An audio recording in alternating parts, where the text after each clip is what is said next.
At dahil tayo ay may kasamang videographer ngayon, no? Yan ang ating apo, panganay na apo, no? Si Vince. Okay, sumama siya sa bundok, sa bukid, no? At siya ang aking videographer ngayon. At mag-harvest kami ng walis tambo, no?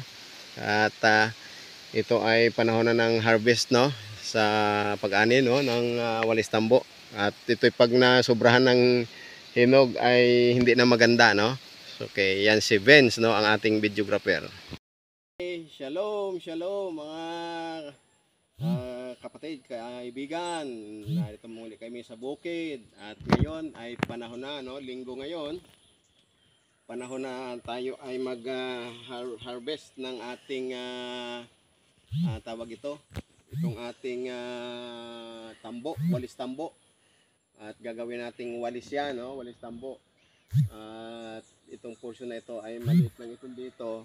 Doon sa kabila may malawak pa doon. So ito lang muna ang harvest natin kasi ito ay ready for harvest na. Okay, ito kagaya nito, no? I-harvest na natin yan, no? Yan. Ito. Yan.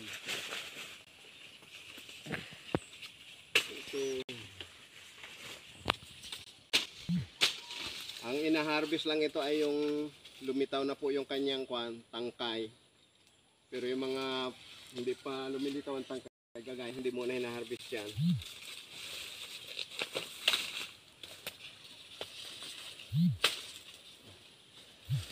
Gaya ito, hindi pa masyadong litaw.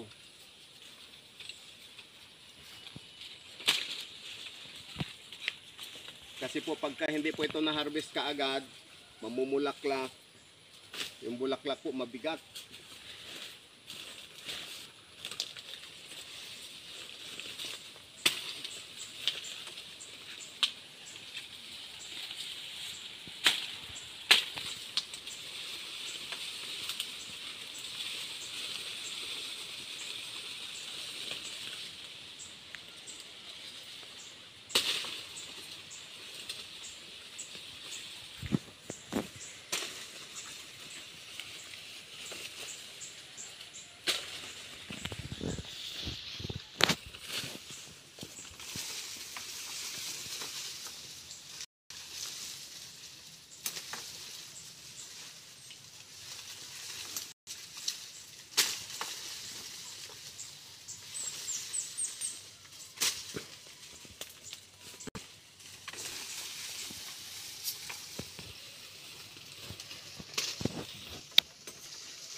Lapit mo dito, lapit mo.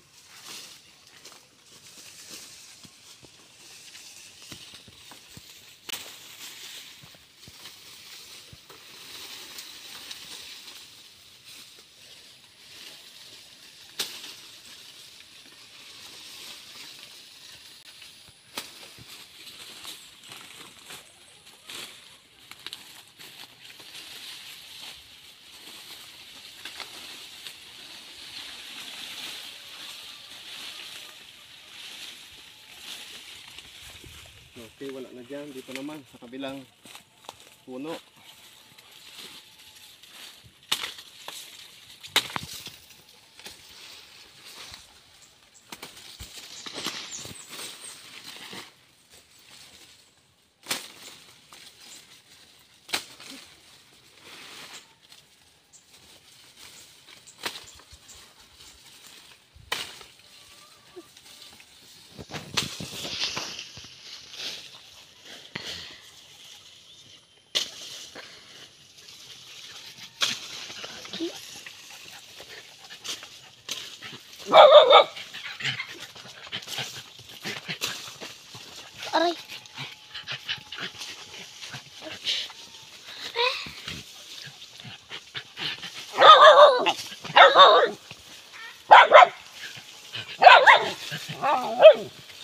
Sige na, okay na. Patayin mo na.